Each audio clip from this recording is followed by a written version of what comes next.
Bismillahirrahmanirrahim. Tabarakalladzi nazzalal furqana ala 'abdihi liyakuna lil 'alamina nadhira. Allahumma shalli wa sallim ala sayyidina Maulana Muhammadin wa ala alihi wa sahbihi asma'in, nama ba'du. Yang sangat kula hormati keluarga besar Raden Asnawi sedanten mawon, mulai Gus Hafid bin Ni'am bin Zuhri bin Raden Asnawi sedanten keluarga santri. Niki kudanan nggih niati dudusan nonton mawon. Terus riyen wonten cerita udan niku rahmat. Jadi nak sampean melayu saking udan berarti melayu saking napa? Rahmat. Terus niki terus cara berpikir niku udan niku rahmat. Terus termasuk tobat sing sah niku dawuh Imam Ghazali, kon adus nganggo banyu udan sing ceblok langsung. Mergo nak liwat kenteng kadang kentenge iku hasil sumbangan proposal. Terus mun sing langsung mawon, sing liwat plastik mun mboten mandi niku. Mboten mandi niku sing niku mau sama niku. Terus dulu di antara syarat tobat niku dawuh Imam Ghazali iku adus udan sing perawan, maksudnya sing asli ceblok saking pundi? Langit niku langsung sampean nombe. Nak tepak nggih tobat, nak mboten tepak nggih lara niku. Mergi asli. Terus kula matur nuwun sangat jenengan hormat teng Raden Asnawi. Beliau sekarang generasi keempat nggih, wonten sing generasi ketiga.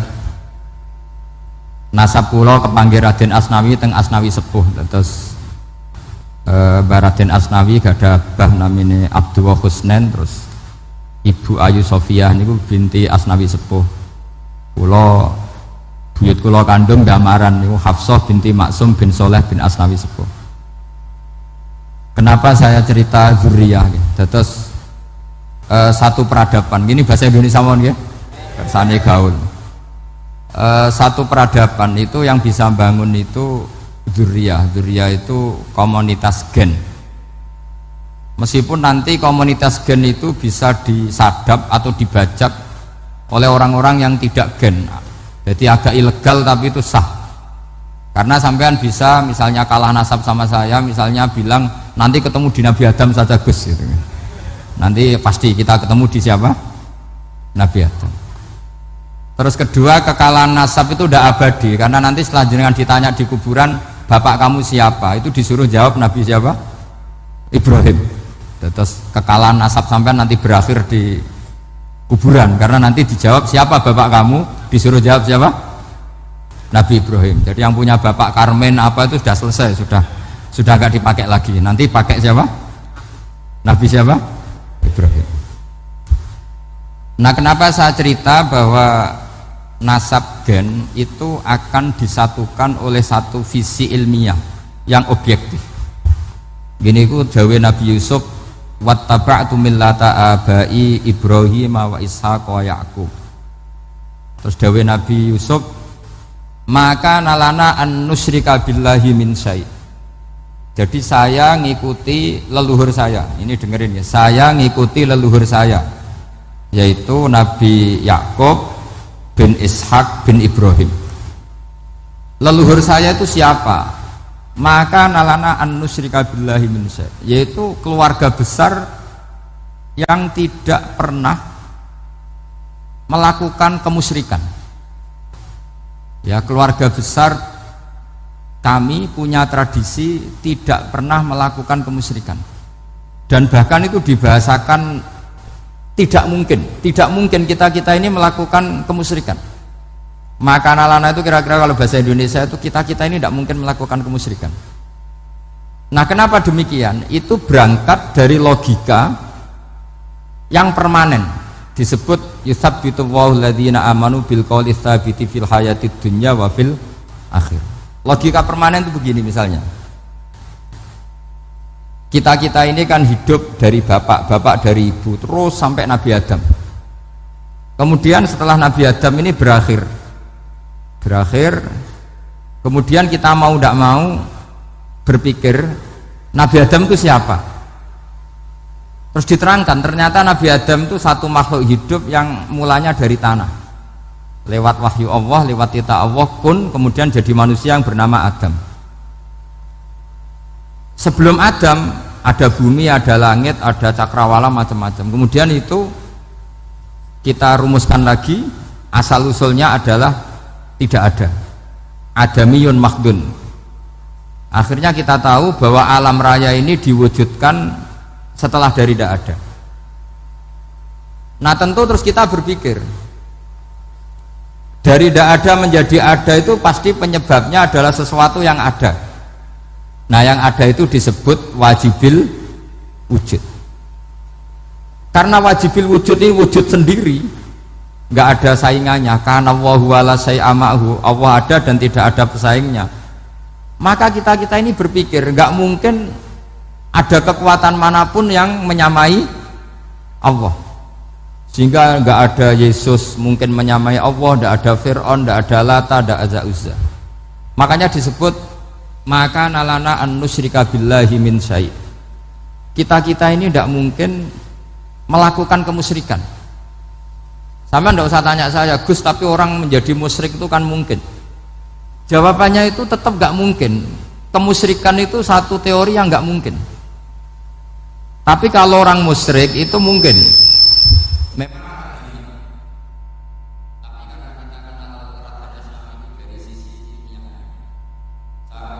Kitab beliau, mungkin saya termasuk pernah cucu yang membawa kitab beliau banyak ke Korea. Saya itu beli pesolatan tuh bukan 1 2 sampai 2 kerdus 3 kerdus. Itu mulai dulu, mulai saya ngiai sampai sekarang. Tak bawa ke Sragen, ke Solo 3, termasuk tak bawa ke Korea.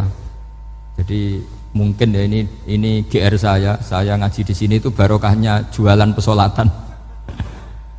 Tapi bukan jualan yang cari laba enggak, karena tak gratiskan, tapi itu dagang akhirat lah kira-kira gitu. Jadi kalau saya masuk neraka kita era pantas, bakul pesolatan kok masuk neraka gitu, kayak itu nggak pantas itu. Karena saya termasuk orang ya yang cara berpikir itu optimis. Dulu di sini ada orang alim alama namanya Raden Asnawi. Terus kemudian sejarah agak berpolemik, ada yang mengatakan beliau itu muridnya Syekh Nawawi, ada yang mengatakan tidak. Apapun itu yang saya yakini adalah beliau ya saling istifadah lah, saling bermanfaat bagi Syekh Nawawi Banten. Saya punya catatan sejarah banyak tentang Raden Asnawi karena guru-guru kita itu akan ketemu di Syekh Nawawi Banten. Yaitu kita tahu misalnya saya ngaji Mbah Mun ngaji Mbah Zubair misalnya ngaji Syekh Fakih Mas Kumambang, ngaji Mbah Mahfud, terus ngaji Said Abi Bakar Sato, terus ngaji Sayyid Zaini Dahlan. Kalau keluarga sini mungkin misalnya Gus Hafid, Mbah Niam, Mbah Zuhri, terus Raden Asnawi. Raden Asnawi kita tahu nikah dari istri mudanya Syekh Nawawi, yaitu Nyai Hamdana. Saya sering diceritani Mbah Mun, terus Nyai Hamdana punya anak yang namanya Zuhriyah dari Syekh Nawawi. Kemudian setelah dinikahi Raden Asnawi punya anak namanya Zuhri, Minan, Niam, terus sampai ke Gus Hafid itu, Hafid bin Niam. Kenapa saya cerita ini? Karena kealiman itu adalah sesuatu yang dibanggakan Allah.